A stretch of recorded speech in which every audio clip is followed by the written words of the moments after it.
BRS అధినేత మాజీ ముఖ్యమంత్రి కేసీఆర్ ఎన్నికల ప్రచారం ఇవాళ రాత్రి నుంచి మళ్లీ కొనసాగనుంది. ఆయన ప్రచారంపై కేంద్ర ఎన్నికల సంఘం విధించిన 48 గంటల నిషేధం నేటి రాత్రి 8 గంటలతో ముగియనుంది.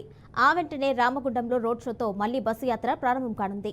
రేపు మంచిర్యాల, 5వ తేదీన జగిత్యాల, 6వ తేదీన నిజామాబాద్, 7వ తేదీన కామారెడ్డి, మెదక్, 8వ తేదీన పటాన్చెరు, నర్సాపూర్, 9వ తేదీన కరీంనగర్ రోడ్ షోలో పాల్గొనున్నారు.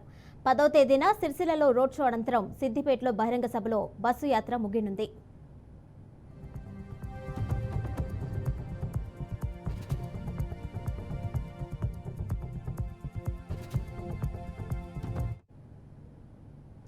ఇవాల్టి రోడ్ షోకు పార్టీ శ్రేణులు రంగం సిద్ధం చేస్తున్నాయి. ఇప్పటికే ఏర్పాట్లు పూర్తి చేసినట్లు గులాబీ నేతలు తెలిపారు. 48 గంటల గ్యాప్ తర్వాత మళ్లీ కేసీఆర్ ప్రజలతో సంభాషించనున్నారు.